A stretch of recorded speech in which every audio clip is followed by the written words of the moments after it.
দেশের মানুষ প্রতিটি হত্যার নিরপেক্ষ তদন্ত এবং সে অনুযায়ী বিচার চায় বলে জানিয়েছেন বিরোধী দলীয় নেতা ও জাতীয় পার্টির চেয়ারম্যান গোলাম মোহাম্মদ কাদের। বৈষম্য বিরোধী ছাত্র আন্দোলনে প্রতিটি নিহতের ঘটনা নিরপেক্ষ তদন্ত সাপেক্ষে বিচার কাজ শুরু করার দাবি জানিয়েছেন তিনি। একই সঙ্গে ইন্টারনেট পরিষেবা পূর্ণাঙ্গভাবে চালু, ক্ষতিগ্রস্ত স্টেশন বন্ধ রেখে মেট্রো রেল ও এলিভেটেড এক্সপ্রেসওয়ের টোল ম্যানুয়াল পদ্ধতিতে আদায় করা হলেও জনগণের জন্য চালুর দাবি জানিয়েছেন জিএম কাদের। মঙ্গলবার ৩০ জুলাই এক বিবৃতিতে এসব দাবি জানান তিনি। বিবৃতিতে জাতীয় সংসদের বিরোধী দলীয় এই নেতা বলেন, ইন্টারনেট পরিষেবা পুরোপুরি চালু না হওয়ায় সাধারণ মানুষ সামাজিক যোগাযোগ মাধ্যম ব্যবহার করতে পারছে না। এতে তথ্য আদান প্রদান বিঘ্নিত হচ্ছে মারাত্মকভাবে। আবার দেশের ভয়াবহ পরিস্থিতিতে প্রবাসীরা স্বজনদের খোঁজ নিতে পারছে না।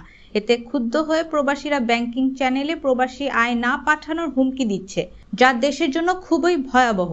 অপরদিকে উচ্চশিক্ষার জন্য বিদেশ গমনেচ্ছুক ছাত্ররা যোগাযোগ করতে পারছে না বিদেশের সঙ্গে। ইন্টারনেট পুরোপুরি চালু না হলে দেশের অপূরণীয় ক্ষতি হয়ে যাবে। জিএম কাদের বলেন, সাম্প্রতিক আন্দোলনে মেট্রো রেলের একটি স্টেশন ও এলিভেটেড এক্সপ্রেসওয়ের একটি টোল প্লাজা ক্ষতিগ্রস্ত হয়েছে বলে জানা যায়। মেট্রো রেলের ইঞ্জিন, বগি ও লাইনের কোনো ক্ষতি হয়নি বলেই জানি। সে কারণে ক্ষতিগ্রস্ত স্টেশনগুলো বন্ধ রেখে মেট্রো রেল অবিলম্বে চালু করা সম্ভব বলে মনে করছি। একইভাবে এলিভেটেড এক্সপ্রেসওয়ের মূল অবকাঠামোর কোনো ধরনের ক্ষতি হয়েছে বলে জানা যায়নি।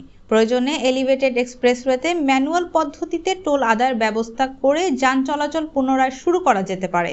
আন্দোলনে ক্ষতিগ্রস্ত হওয়ার অজুহাতে মানুষের গুরুত্বপূর্ণ সেবা বন্ধ রেখে মানুষকে কষ্ট দেওয়া উচিত নয় উল্লেখ করে জাতীয় পার্টির চেয়ারম্যান বলেন, এগুলো সাধারণ মানুষের অর্থে সাধারণ মানুষের সেবার জন্যই নির্মাণ করা হয়েছে। জনগণ এখন মেট্রো রেল ও এলিভেটেড এক্সপ্রেসওয়ের সেবা থেকে বঞ্চিত হচ্ছে এবং কষ্ট পাচ্ছে। জিএম কাদের আরও বলেন, দেশের মানুষ চায় প্রতিটি হত্যার নিরপেক্ষ তদন্ত এবং সে অনুযায়ী বিচার। আমরা প্রতিটি হত্যাকাণ্ডের দৃষ্টান্তমূলক শাস্তি দাবি করছি। একই সঙ্গে ভবিষ্যতে যেন এমনভাবে নির্বিচারে গুলি করে মানুষ হত্যা না করা হয়, সেজন্য সরকারকে সতর্ক করেছেন বিরোধী দলীয় এই নেতা।